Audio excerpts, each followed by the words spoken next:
출발 새 아침.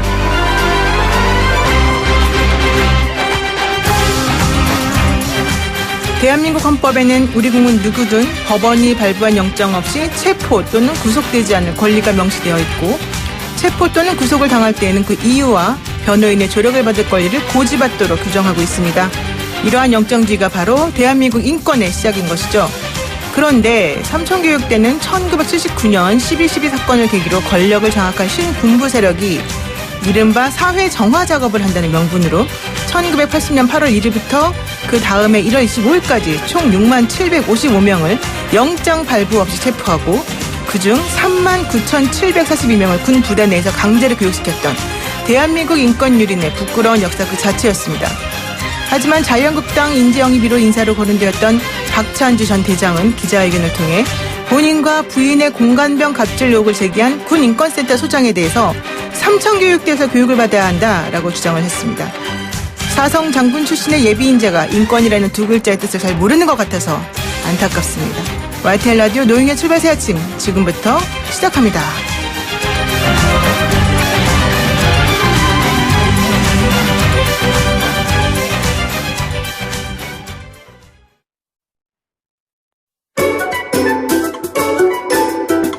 출근길 뉴스 정리해주는 친구 뉴스벗.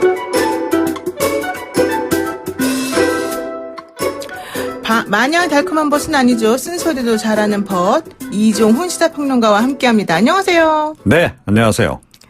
예, 일단 유튜브 시청자들을 위해서 손 한번 흔들어 주시죠. 네. 굿모닝.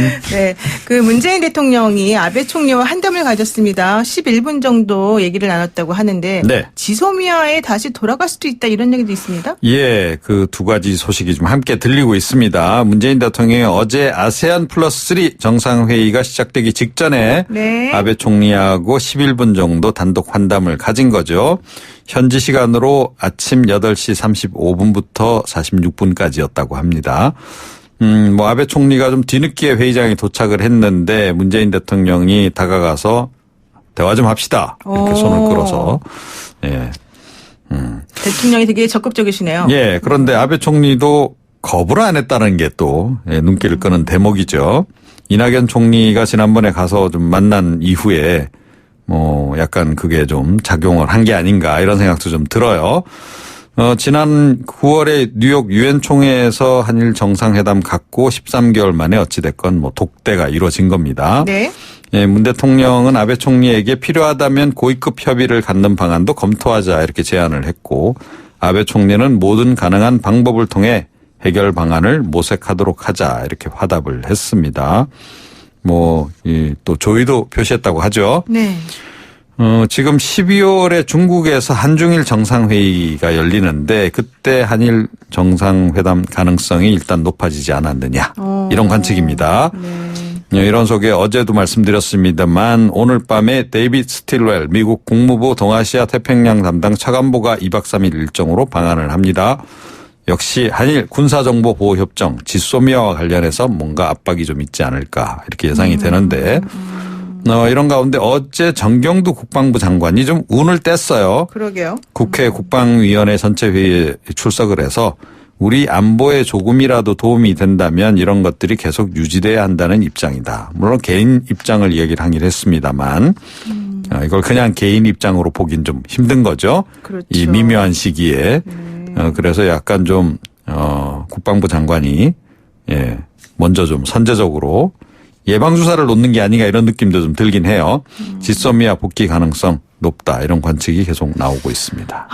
지소미아가 11월 안으로 정리가 되지만 사실은 그거 정리하는 게 목적이 아니라 일본하고 관계를 회복하는 게 목적 아니겠습니까? 네. 일본도 수출 규제를 이제 네. 철회하도록 만드는 게 목표죠. 그렇죠? 네. 네. 지금 또 문희상 의장이 일본을 방문하고 있는 중인데 거기서 또 오늘 강연을 한다 그래요. 그러니까 민간하고 같이 돈을 모아서 그 돈으로 배상하는 자신이 내놓은 방안을 네, 나름 또 제3의 방안을 거죠? 내놓으셨죠. 네. 예.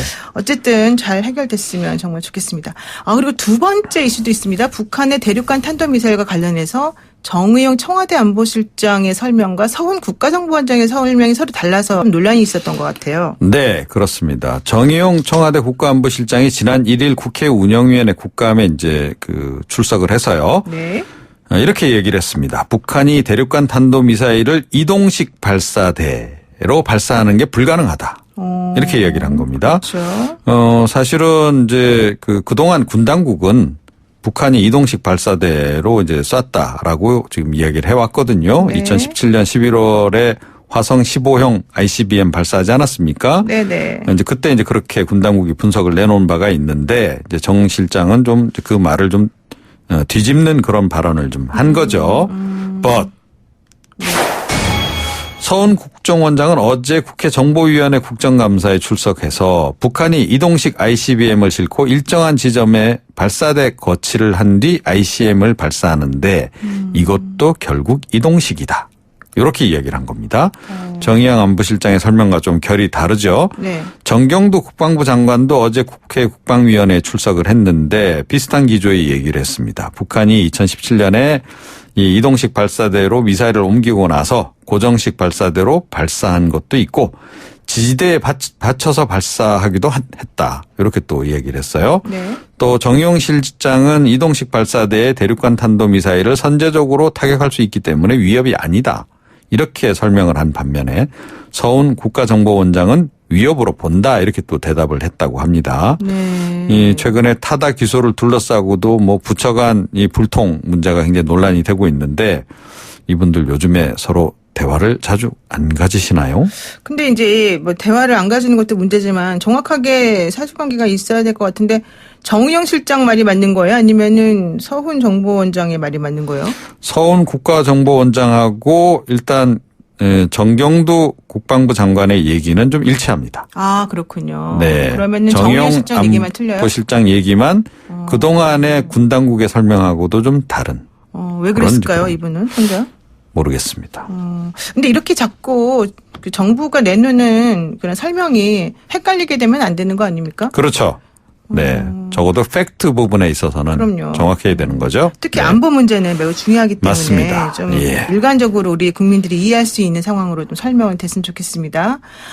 그리고요. 마지막 소식인 것 같은데 독도 추락 헬기 결국 블랙박스가 발견이 됐군요. 네, 그렇습니다. 뭐 아쉽게도 밤사이 실종자는 추가로 발견했다는 소식이 없습니다. 네. 이런 속에 해군이 어제 꼬리 부분에 있는 블랙박스 보이스 리코더 위치를 확인을 좀 했다 그러고요. 오늘 인양한다고 합니다.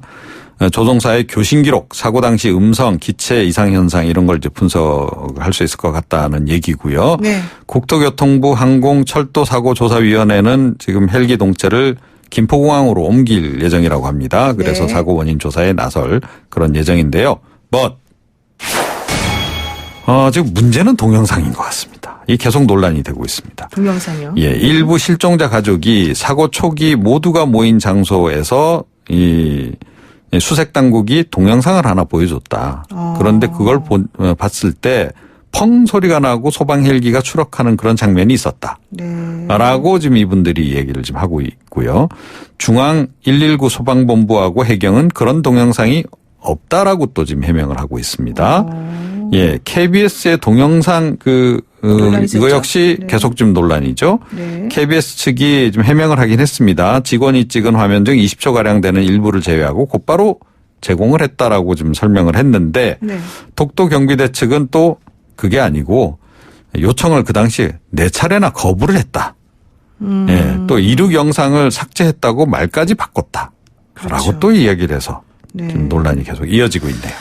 사실 KBS는 공영방송이고 재난방송을 할 책임이 있는 그런 기관이기 때문에 이와 관련해가지고 단독에 대한 욕심보다는 정확하게 좀 확인할 수 있고 수사에 도움될 수 있는 그런 일을 다 제대로 해야 되는 건데. 예, KBS가 해명을 내놓긴 했는데요. 그 그런데 해명이 조금 논란은 계속 지금 이어지고 있네요. 그러니까 해명도 좀 네. 사실 딱 언뜻 설득력이 좀 없는 건 아닌가 이런 느낌도 들긴 하더라고요. 어쨌든 좀 다 모든 게 좀 정리가 됐으면 좋겠고요. 또 사실은 이제 그분들 못 구했으면은 원인이라도 정확히 파악이 됐으면 좋겠습니다. 고맙습니다. 오늘 말씀 여기까지 듣겠습니다. 네. 네, 지금까지 이정훈 시사평론가와 함께했습니다.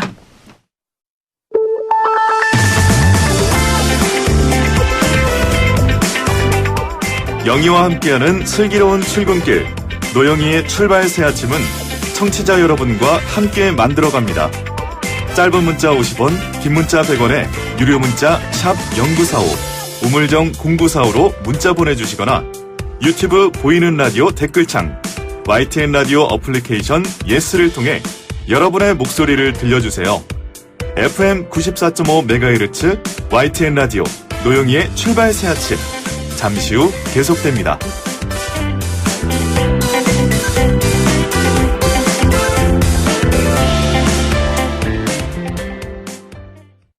네, 조금 전 오전 7시 20분에 기상청이 발표한 국외 지진정보 안내사항입니다. 오늘 오전 6시 53분 칠레 이아펠 남서쪽 28km 지역에서 규모 6.0의 지진이 발생했습니다. 국내에 미치는 영향은 없지만 위 자료는 미 지질조사소의 분석 결과이기 때문에 앞으로 계속해서 정보를 확인해봐야 될 것 같습니다. 이상 기상청에서 제공한 국외 지진정보 전해드렸습니다. 진짜 정치에 대해 다 알려준다.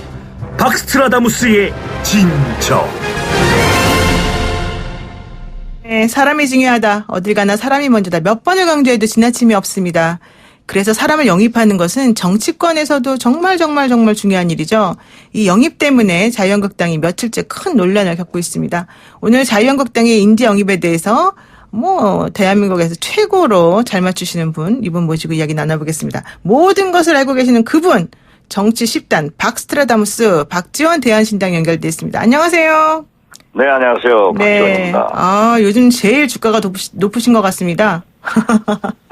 얼마나 높아요? 네, 태산을 찌를 것 같습니다. 자. 아이, 감사합니다. 네. 그런데요, 제가 이제 본격적으로 질문하기 전 이거 하나 여쭤볼게요. 어제 SNS에다가 우리 박 의원님께서 글을 하나 올리셨습니다. 내가 대법원에 탄원서를 제출했다. 누구를 위해서? 이재명 경기도지사를 위해서 올렸다. 왜냐하면 이재명 경기도지사는 1위 후보라는 이유 때문에 검증되지 않는 의혹과 네거티브 공사로 너무너무 고생을 많이 했는데 그래서 방어적 차원에서 형에 대해서 얘기한 것을 가지고 벌금을 300만 원이나 선고를 받았고 이렇게 되면은 우리나라에 정말 훌륭한 반드시 필요한 정치인을 잃게 되는 거 아니냐. 이거는 정말 대한민국 정치사의 큰 비극이다. 이런 취지로 지금 글을 올리시면서 내가 대법원 탄원서 올린 것에 대해서 설명을 하신 거잖아요. 어떻습니까? 네, 이렇게 우선 탄원서 올리신 건 맞는 것 같고 누가 탄원서를 요청하던가요? 이재명 지사가 요청하던가요? 아니면은 본인이 그냥 스스로 하신 건가요? 이재명 지사 측에서 네.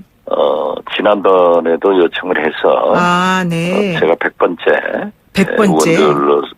의원들로서 서명을 했는데 네네. 이번에도 이재명 지사가 직접 전화 온 게 아니고 네. 이재명 지사 측에서 탄원서를 좀 내줬으면 어떻겠느냐. 네. 그래서 제가 서명을 하고 올렸습니다. 그러셨군요. 저는 이재명 지사가 네. 법적 판단은 사법부에서 할 얘기지만은 네. 우리 정치권에서 필요한 인물이기 때문에 선처가 되었으면 좋겠다 하는 순수한 심정에서 얘기를 했는데 네. 그 기사가 나가자마자 네. 엄청난 소위 엔티 이재명 그렇죠. 어느 네. 측인지 몰라요. 네. 그렇지만은 무차별하게 공격하는 거 보면은 역시 이재명 지사에 대한 국민적 관심이 크다 하는 것도 느꼈습니다. 그러니까 공격을 그냥 탄원서 올렸다. 이런 일은 좀 비극이다. 이런 일이 없었으면 좋겠다라고 했는데 그것만 가지고도 공격이 엄청났다는 거잖아요. 네, 그렇습니다. 그러면은 왜 그런 건가요? 왜 이렇게 공격을 이재명 지사에게 특히 많이들 할까요?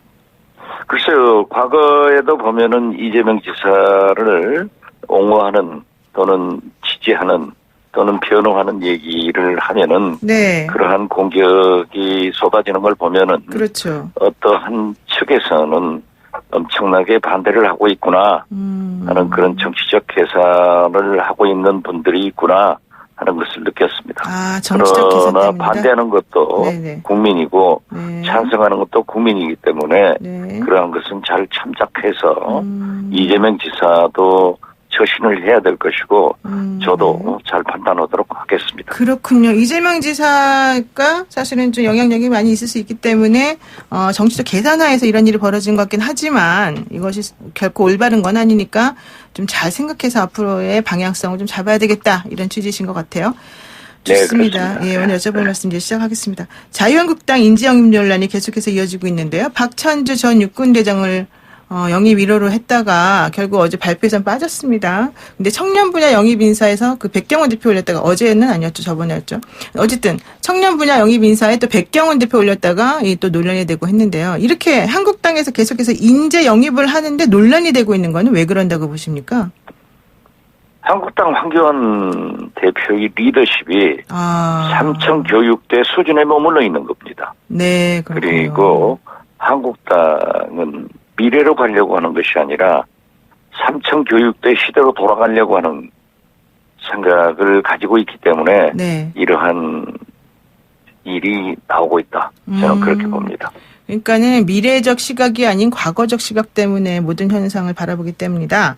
근데 이제 홍준표 전 대표 같은 경우에 자유한국당에 물론 삭제했습니다마는 50 검사가 50 장군을 이런 식으로 영입하는 것이 웃기다 이런 취지로 사실 글을 올렸었단 말이에요. 그 부분은 어떻게 생각하세요? 저하고 같은 맥락 아니겠어요? 같은 맥락이다. 삼청 교육대로 그때의 사고에 머물러 있는 네네네. 황교안 대표 리더십과 한국당의 위치가 거기다. 네. 그렇기 네. 때문에 50 검사가 그러한 일을 하는 거다. 얘기하는 거죠. 그렇죠. 일단은 그 황교안 대표의 리더십과 홍준표 전 대표가 네. 옳은 얘기를 참 잘해요. 아, 옳은 얘기를 잘해요. 왜 이렇게 옳은 얘기를 타이밍 맞춰서 잘하실까요? 그러한 시각을 그러니까 늘 홍준표 대표는 박근혜를 뛰어넘어야 된다 하는 얘기도 옳은 얘기 아니에요? 예. 네, 그렇죠. 지금 현재 황교안 대표나 한국당은 도로 박근혜당으로 돌아가려고 하는 거예요. 네.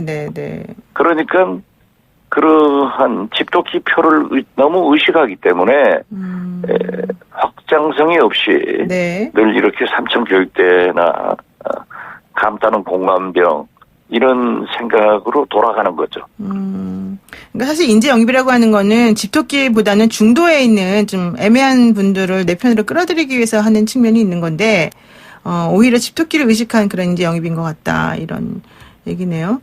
그렇죠. 당의 혁신 개혁은 네. 미래지향적으로 우리 당의 부족한 네. 그러한 분들을 수혈을 받는 그러한 인재 영입이 돼야지 네. 과거에 똑같은 사람을 인재 영입하면은 그것은 인재 영입이 아니죠.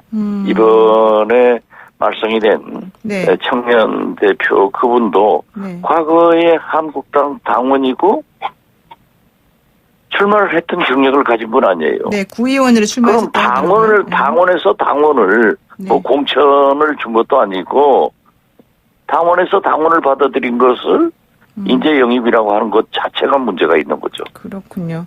그리고요, 이제 박찬주 전 대장 얘기 하나만 더 해보겠습니다. 사실은 그 어제 기자회견이 오히려 자유한국당이 독이 됐다 이렇게 보는 시각들이 많이 있는 것 같아요. 특히 삼청교육대에 임태훈 군 인권센터 소장을 보내야 된다 이런 발언 때문에 더 문제라고 보는데요.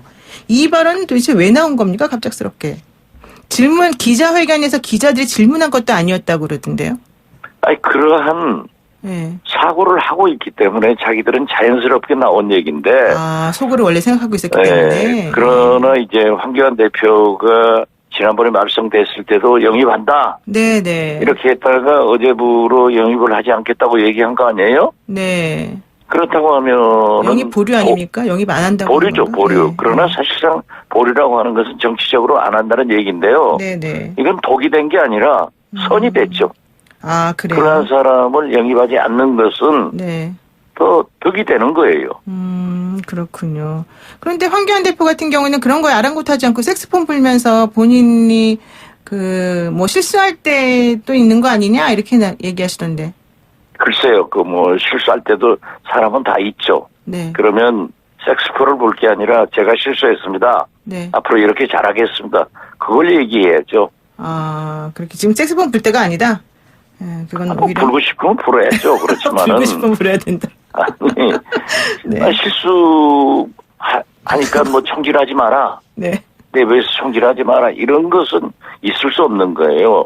우리 노영희 변호사도 네. 지금 말하는 박지원도 인간이기 때문에 실수할 수 있는 거예요. 그렇죠. 예. 그러면 그 실수를 솔직하게 인정하고 특히 대통령 후보를 지향하는 제1야당의 대표 아니에요. 네. 이런 분이면 내가 이렇게 실수를 했는데 앞으로 이렇게 고치겠습니다. 하고 솔직하게 국민들한테 얘기를 하는 것이 옳지. 네. 총질하지 마라. 이런 거기 때문에 자꾸 지지도가 떨어지는 거예요. 아, 그렇군요. 그래서 지지도 좀 정치를 알려드려야 되겠습니다. 정치 집단께서. 정치 초보에게. 자, 저는 한국당원이 아니고 네. 또 그분이 저한테 물른 것도 아니어서 아, 제가 이렇게 공개적으로 얘기하는 것도 네. 그분이 듣고 네. 도움되시면 되는 거예요. 아. 그리고 그렇게 도움되도록 지금 말씀드리는 거예요. 네, 그럼 우리 라디오를 들으시기를 희망하고 있겠습니다. 우리 한국당 대표께서. 자, 그리고 얘기 좀 바꿔서요. 안철수 전 의원이 미국 뉴욕시티 마라톤 대회에서 완주를 했다 이런 소식이 들리는데 안철수 전 의원 왜 이렇게 뜁니까? 어떤 정치적 구상을 하고 있는 걸까요? 본래 잘 뛰어요. 원래 잘 뛰어요. 후보가 마라톤을 아주 잘 하시던데 네네. 지금 곧 11월 달에 있을 목포 김대중 마라톤 대회에 와서도 부부가 뛰더라고요. 아, 그렇군요. 그렇기 때문에 건강을 위해서 뛰는 거고 좋은 일이죠. 근데 무슨 생각을 하고 뛰는 걸까요? 정치와 관련해서? 많은 생각을 하고 마라톤 하겠죠. 네. 왜 이렇게 또 답지 않게 말씀을 조금 애매하게 하십니까? 무슨 생각하시는지 뻔히 아시면서? 아니 안철수 대표야 지금 현재 네. 여러 가지 계산을 하고 있기 때문에 네네.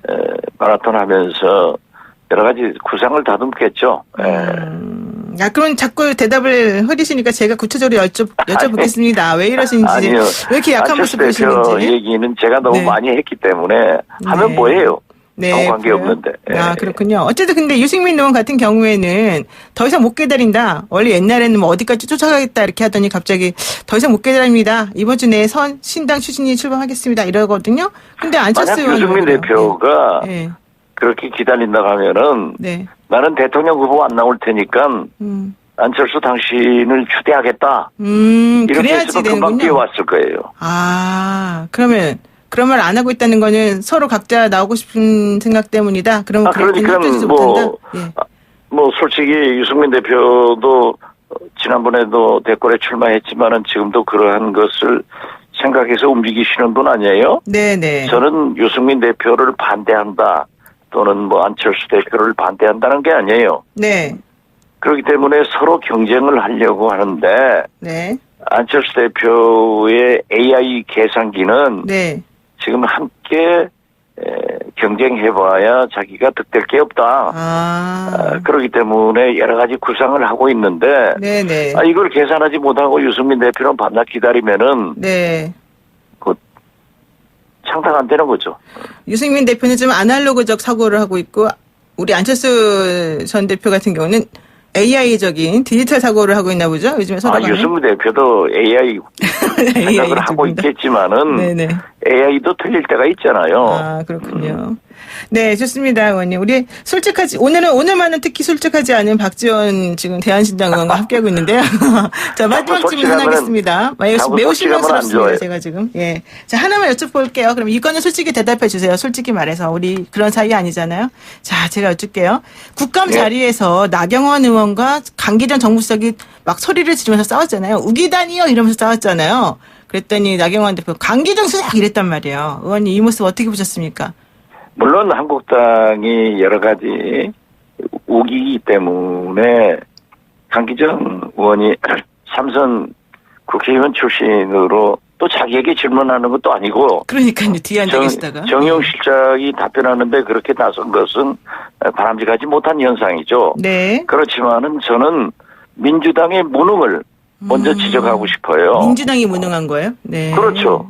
왜냐하면은 그러한 질문을 하고 네. 도에 넘는 그러한 얘기를 할 때는 민주당에서 제동을 걸어줘야 됩니다. 그래야 청와대에서 싸우지 않죠.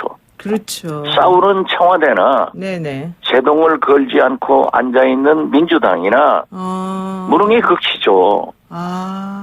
그렇군요. 그러니까 어떻게 해도 결국 민주당과 청와대가 잘못한 거네요.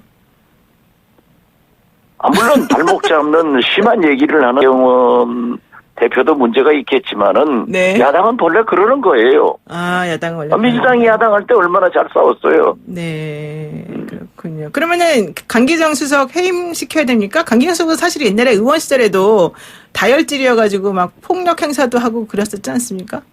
다혈질이지만은 저는 네. 우리 광주 전남에서 함께 국회의원을 했는데 네. 광주 전남을 대표할 후배 정치인으로 강기정 수석을 굉장히 도왔어요. 네. 그리고 그렇군요. 본인에게도 네. 제가 광주에 가서도 그래도 네. 광주 전남을 대표할 수 있는 정치인은 강기정이다. 과거의 투쟁력이나 현재 야당의 자세를 볼 때 굉장히 훌륭한 정치인인데 네네. 때로는 다혈질에서 그걸 참지 못해요. 그러나 지금은 이제 자기도 공천 탈락의 아픔도 겪었기 때문에 내공도 쌓였을 거고 그렇죠. 또 대통령 정무수석아니에요. 정무수석은 여야를 넘나들면서 잘 붙여내야 되는데 네네. 그렇게 공격수로 나서는 걸 보면은 아직도 다혈질 강기정이 그대로 살아있구나 네. 하는 걸 느꼈습니다. 그렇군요. 조심해야죠. 네, 강기정 수석을 특별히 아끼시는 것 같은 뉘앙스로 말씀하시는 박지원 의원과 오늘 여기까지 말씀 거의 제가 나누겠습니다. 솔직한 겁니다. 알겠습니다. 고맙습니다, 의원님. 네, 감사합니다. 네, 네. 지금까지 박지원 대한신당 의원이었습니다. 아침을 시작하는 슬기로운 방법. 오늘 내게 이로운 뉴스. 노영희의 출발 새 아침. 슬기로운 인터뷰. 제가 실례되는 말씀인지 모르지만 군 인권센터 소장은 삼청교육대 한번 교육을 받아야 좀 되지 않은 사람인가 이런 생각도 갖고 있습니다. 그리고 군대를 갔다 오지 않은 사람이 군대에 대해서 재단하고 이렇게 앞에 나가서 군대를 무력화시키는 거에 대해서 저는 정말 참 분개하지 않을 수 없고 또 여기에 동조하는 정치인들도 저는 각성해야 된다고 생각합니다. 군을 위한다면 네, 어제 박찬주 전 육군대장이 했던 그 기자회견에서 나온 발언인데요. 저희가 박찬주 대장하고 사실은 오늘 인터뷰를 진행하려고 어제 다 세팅이 돼 있었는데요. 갑자기 오후에 연락이 왔습니다. 인터뷰를 못 하시겠다라고 당과 협의를 해봤더니 안 된다 이런 얘기였는데요. 이 부분 먼저 청취자 여러분께 알려드리고요. 그다음에 공감병 갑질 논란에서 한국당 황교안 대표의 인재 영입 1호가 되었던 박찬주 전 대장. 이분이 또 어제 한 이제 인터뷰에 대해서 조금 짚어보겠습니다. 앞에서 들으신 것처럼 특히 삼청교육대 교육을 받아야 된다고 어제 그 기자회견에서 말씀을 하셨는데요. 그 논란이 되고 있는 삼청교육대 교육을 받아야만 된다라고 얘기가 된 바로 그 군인권센터의 소장 한번 인터뷰를 만나보겠습니다. 임태훈 소장 나오셨나요? 여보세요? 네, 안녕하십니까. 네, 안녕하세요. 네. 사실 어제 좀 황당하셨을 것 같은데요. 어떠셨습니까? 솔직히. 네, 기자회견을 자청했다고 하는데. 네네, 그렇죠. 오늘 인터뷰를 취소한 걸 당과 협의했다면은 어제 기자회견도 자유한국당과 협의를 해서 한 것과 마찬가지라고 저 귀엔 들리는데요. 그래요, 예. 네, 하여튼, 사성장군 입에서 나올 만한 이야기는 아니죠, 상식적으로. 그냥 그분의 인식이 과거 50에 머물러 있다는 것이 여실히 드러났고, 네. 또 국민의 기본권 심장에 앞장서야 될 헌법기관이 되시겠다는 분으로서는 자질이 의심볼 만한 일이었다. 저 개인적으로는 그닥 충격적이지 않았습니다. 저는 워낙 게시판 같은 데서 네네. 이거보다 더한 심한 욕을 많이 혐오 표현의 피해자이기 때문에 사실은 이게 멘탈이 강하시군요. 너무 강하다기보다는 네. 그 훈련이 되었다고 봐야 되겠죠. 그래서 네. 어제는 안타깝고요. 그 주변에서는 우리 율사 출신님들이 민사소송을 한번 해보는 건 어떻겠냐는 권유를 많이 하셨는데요. 네네네. 그건 차차 검토해보는 걸로 하도록 하겠습니다. 그렇군요. 사실 이제 어제 그 삼천교육대 발언이 나온 이후에 임태훈 소장 측의 입장이 무엇인지 다들 궁금했었는데, 어제까지 나온 얘기로는 충격적이다. 이 사람의 이런 인식 수준이 이 정도라니 너무 충격이다. 특히 군인 연금도 못 받게 해야 된다. 뭐 이런 얘기를 사실 하셨단 말이에요. 그리고 더 이상 봐줘서는 안 되겠다. 이런 얘기를 하셨단 말이죠. 그런데 좀 전에는 또 뭐 개인적으로는 뭐 그럴 줄 알았다. 그렇게 또 아주 충격은 아니다. 이렇게 말씀하시네요. 예, 뭐 어제는 갑자기 앉아 있다가 이제 뭐 당하셔서 그렇게 뭐 당했다기보다는 네.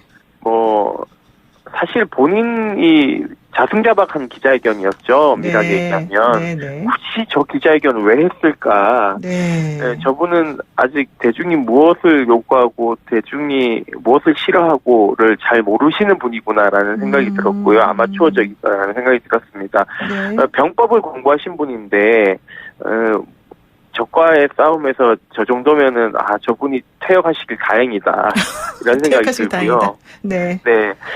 어제 저희가 입장문을 공식적으로 냈습니다. 그랬군요. 예. 네. 뭐 공감해서 감따는 일은 장군이 할 일이 아니고 골프공 줍는 것도 공관병이 해야 될 일이다. 뭐 이런 식으로 네네. 얘기를 하지 않았습니까? 그렇죠. 갑질을 하는 걸 굉장히 뭐 당연하다고 생각하시는 분인데 본인이 사성장군으로 계실 때 육군 규정을 보면 장병의 사병화 금지라는 조항을 통해서 공관병 근무 수칙이 있습니다. 네네. 그래서 부대 활동에 무관한 임무 부여 또는 사적인 지시행위를 할 수 없다. 네. 52조에 그렇게 나옵니다. 그리고 어패류나 나물 채취, 수석 계목 수집을 지시할 수 없고 부대 또는 관사 주변 가축 사육이나 네. 명농 활동 등은 지시할 수 없다고 되어 있습니다. 그러니까 하도 이걸 많이 시키니까 육군이 규정을 통해서 이걸 금지시키고 있어요. 네. 그런데 공관병들을 노예 마냥 취급한 셈이죠. 사실 군 기강을 문란하게 한 것은 제가 아니라 박찬주 대장 본인인 것이죠. 네. 그럼 오히려 박찬주 전 대장이 어디 가서 교육을 좀 받았으면 좋겠다 이런 생각도 하시겠네요? 아니요. 그렇다고 아니에요? 그걸 삼천교육대 가라고 하면 안 되죠. 그거는 네. 반인권적인 것이고 남은 여생을 좀 자숙하면서 기도를 통해서 본인이 좀 반성해야 그 공관병들에게도 죄를 빌 수가 있고요. 네네. 본인이 믿는 신에게도 용서를 받을 수 있지 않을까 하는 생각을 가지고 있습니다. 그렇군요. 그런데 이제 어제 또 얘기한 것 중에 하나가 박찬주 대장이 2030으로부터 나는 지지를 받고 있다 이런 얘기도 했단 말이에요. 이거는 무슨 네. 얘기인가요? 이제 본인이 역 같은데 이렇게 다니면 네. 이제 뭐 안타깝게 생각한다 뭐 이런 얘기를 하는 건데요. 네네. 뭐 하나만한 얘기라고 저는 생각하고 있습니다. 이 30대들이 지금 뭐 포탈들을 보면은 가장 욕을 많이 하고 있는 세대거든요. 왜냐하면 군에 입대해야 될 세대와 갓 네. 전역한 세대 또는 입대하고 있는 사람들 네. 이런 사람들 위주이기 때문에 네. 이런 군대 내 갑질 문화에 대해서 굉장히 민감한 세대죠. 세대를 대표하는 것을 전혀 인식을 잘 못하시는 것 같아요. 보편적인 것들을. 잘못 생각하신 건가 보네요, 이분이. 네네, 착각하시는. 그렇습니다. 그렇군요. 자, 그러면은 이제 그 전화 연결했으니까 계엄령 문건 관련해서 내용을 한번 연결해서 여쭤보겠습니다. 네. 그 박 전 대장이 군인권센터가 최초 공개한 탄핵 전국 당시 계엄령 대비 문건에 대해서도 얘기를 했는데요. 네. 군이 만약에 사태에 대비하는 것을 금기한다면 군의 손발을 묶는 자해행위다. 이런 것까지 못하게 하는 게 말이 되느냐. 지금 이렇게 얘기했거든요. 이거 어떻게 보십니까? 역시 정치군인 나온데요. 정치군인 나와요? 예. 예, 육사 38기니까 박지만 네. 그러니까 박정희 아들의 동기죠. 그러니까 네. 박근혜를 누나라고 하는 그렇죠. 그 그룹입니다. 그러니까 이들이 보고 배운 것은 군이 정치 개입을 해서 쿠데타를 일으키는 것을 두 번 보고 자랐지 않았습니까? 네. 그러니까는 본인들이 이러한 개입을 하는 것은 당연한 구국의 결단이라고 생각하는 것이죠. 굉장히 잘못된 인식입니다. 네. 그 기무사가 이런 일을 해서는 안 되고요. 네. 법적으로도 금지되어 있습니다. 그러니까 유사시에 군이 할 수 있는 건 합참을 통해서 그 외부의 적이 쳐들어오는 것을 막는 일을 하는 것이지 네. 내부를 향해서 탱크를 동원해가지고 무력으로 진압한다? 이거는 후진국에서나 있을 법한 일인 거죠. 그렇군요. 근데 이제 어제 군인권센터에서는 또 하나의 그 추가 폭로를 했는데요. 촛불 집회 초기부터 계엄령을 준비해야 한 것 같더라. 이거는 근거가 있는 얘기예요? 예, 저희가 문건을 파악했습니다. 문건을 확보했다. 예. 네, 기무사가 네. 그 11건의 정보 보고한 것을 저희가 파악했는데요. 네. 현상 관련 보고서라고 해서 민정수석실에 2016년 11월 7일에 두 차례나 보고를 합니다.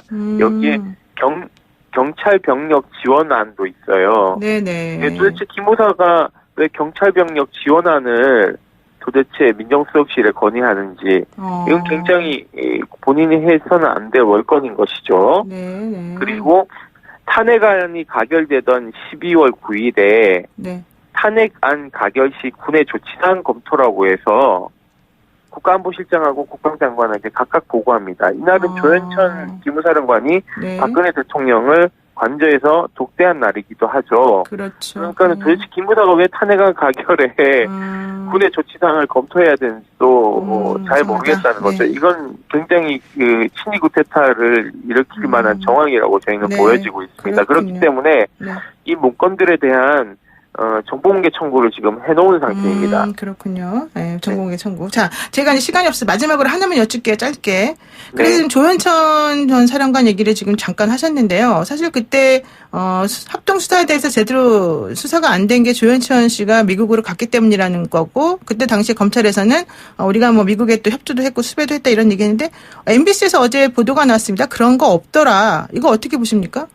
그거 뭐 진실이고요. 그만큼 노력하지 않고 노력하지 않았다? 진실이라는 거는 주변을 통해서 네. 기국을 정용한다던가 실제 정유라처럼 잡으러 간다던가 네. 이런 것들을 안 하고 있다라는 것이죠. 그 얘기는 일부러 소극적 수사하고 그냥 덮으려고 했다. 이렇게 보는 게 맞나요, 그러면? 예, 저는 그렇게 보고 있습니다. 알겠습니다. 네, 오늘 말씀 여기까지 드릴게요. 고맙습니다. 네, 감사합니다. 네, 지금까지 임태훈 군인권센터 소장과 함께했습니다.